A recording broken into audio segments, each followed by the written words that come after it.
எல்லாமே வந்து ஒரு நல்ல ஒரு பை போச்சு. பட் இருந்தாலும் பாத்தீங்கன்னா நான் கீழே வீடியோல டிஸ்கிரிப்ஷன்ல கொடுத்திருக்கிற லிங்க் இருக்கு, என்னோட சார்ட்டை வச்சு எப்படி ட்ரேட் பண்ணணும்னு சொல்லிட்டு. அந்த வீடியோ நீங்க பாத்துருந்தீங்கன்னா இதெல்லாம் நீங்க அவாய்ட் பண்ணிருப்பீங்க. ஏன்னா எங்கெல்லாம் ட்ரேடே கிடைக்கல. 10:30க்கு ஒரு சப்போர்ட் கிடைக்கும்னு பார்த்தா அந்த இடத்துல சப்போர்ட் இல்ல, ரெசிஸ்டன்ட்ல போயிருக்கு. இங்க எந்த ட்ரேடுமே கிடைக்கல எனக்கு. ஆனா இந்த இடம் நான் நேத்தே சொல்லியிருந்தேன், பை மூவ்மெண்ட் இருக்கு இந்த இடத்துல, பை போகும் அப்படின்னு நேற்று சொல்லியிருந்தேன் தெளிவா.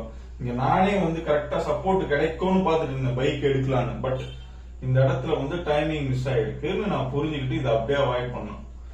இந்த இடம் நான் ஆப்வியஸா வந்து செக் பண்ணேன், இது பாத்தீங்கன்னா பர்ஃபெக்டா போச்சு. பட் இருந்தாலும் இந்த இடத்துல நான் ட்ரேடை எடுக்கல.